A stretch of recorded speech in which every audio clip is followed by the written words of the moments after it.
Today I've got a very important update for you if you're going to be going on a cruise anywhere in the world or traveling anywhere in the world. I think that this requirement is actually going to be just the tip of the iceberg on what we are going to see roll out. Second up, we've got changes to Carnival Cruise Line's beverages. We're going to talk about Princess being recognized again for their wine selection and what they do with it on board a Princess ship and lots more. So let's go ahead and get started.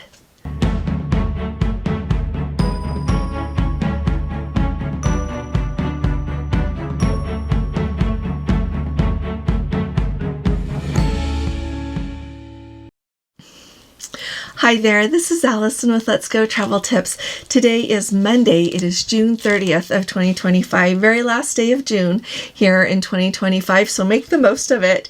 If you haven't subscribed to our channel yet, please click on that subscribe button, and if you appreciate my updates, please give this video a thumbs up. I want to also remind you that this evening we are going to do our live. We'll be starting at 8 p.m. Eastern Time, and we'll go for an hour. We'll talk about cruising, traveling to cruise, and answer your questions. So come, bring your questions, and be ready to have a fun time talking about everything to do with cruising.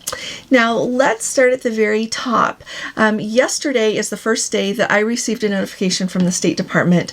I'm signed up for a lot of the different travel notifications that you can receive from the State Department. Also, one of our Let's Go family members who has a cruise that is just this week sent me the notification that he received for signing up for that STEP program through the State Department. I have done 2 videos about how important that STEP department is through the State Department. So I'm going to have Gordon link those for you, but make sure that if you're traveling a STEP outside of the United States, that you sign up for that.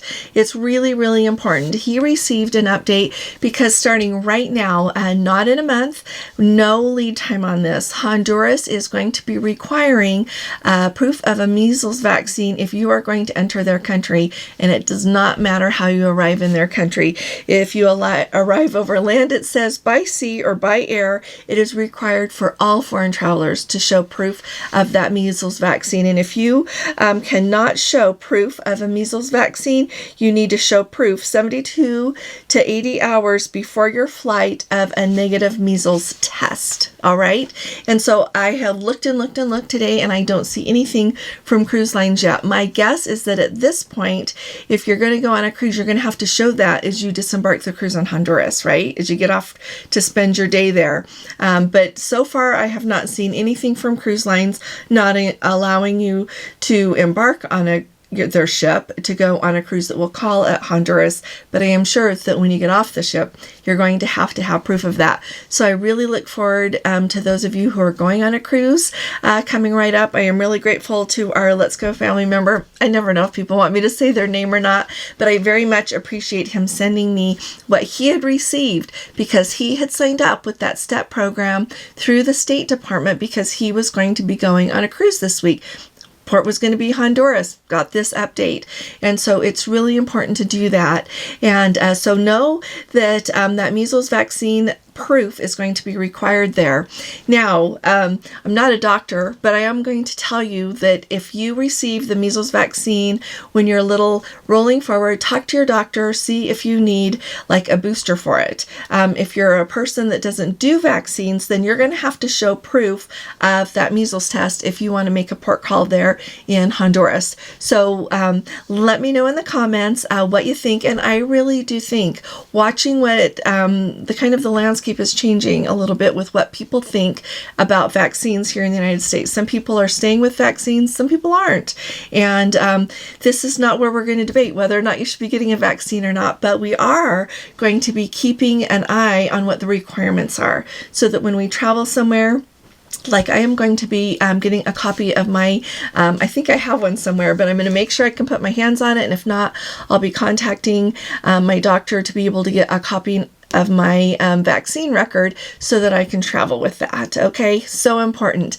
And let me know if you have heard this from many other countries as well. I don't travel everywhere in the world, and but we have a really big and wonderful Let's Go family. So let me know if you've heard anything else about that as well. An important thing that they are saying also, the State Department says that when you travel, make sure that you have got your travel documents handy, that they're up to date, accessible. Don't put them in your suitcase. Keep them there in your carry-on.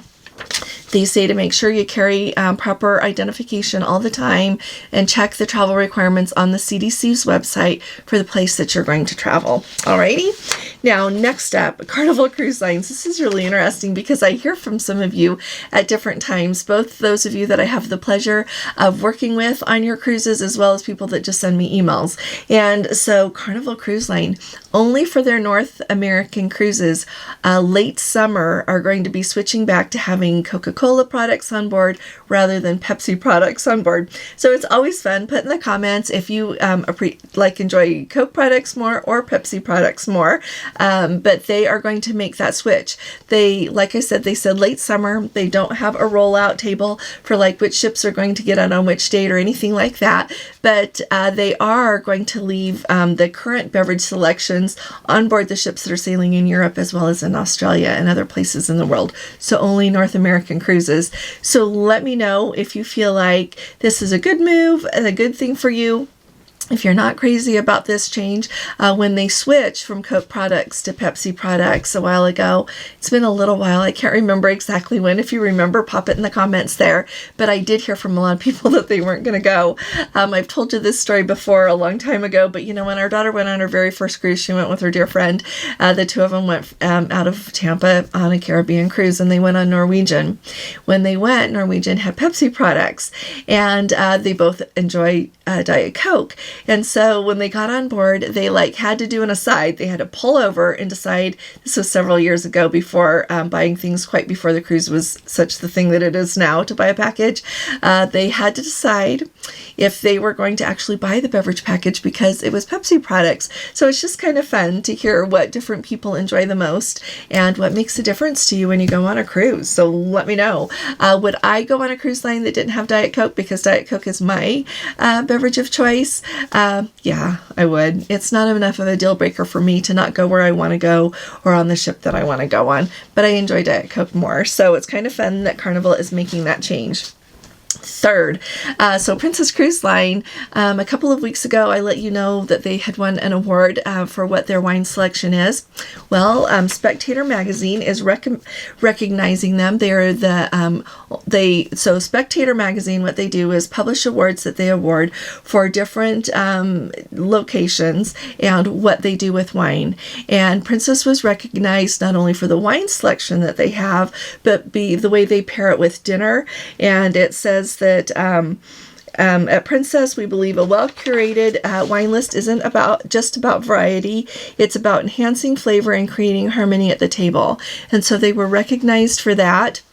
And they received the most recommendation because each main dining room on all 16 of their ships was recognized, as well as the sanctuary dining room there on the Sun Princess. So it'll be really fun. I am sure that the sanctuary dining room on the Star Princess is going to be equally fantastic. I think that the main dining room also on those ships is fantastic.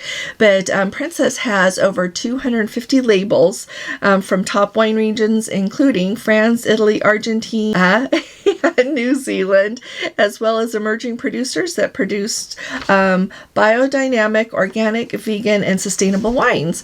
So those of you that follow along here know that I don't drink wine or alcohol, but I know that it's a really important factor when a lot of people choose their cruise line. And as I learn more about other cruise lines, experience different cruise lines, it is a really big deal about what is offered, how they manage wine during a cruise, and the whole thing. And so it's a really big deal that Princess won this. So let me know in the comments if this makes you look forward to your next Princess cruise. If you really enjoyed this experience when you're on Princess, it'll help everybody know what to look forward to and what to expect. So I will look forward to seeing you at our live this evening. Thanks for joining me today, and I'll be talking to you all again really soon. You all take really good care. God bless you. Love you. Bye-bye.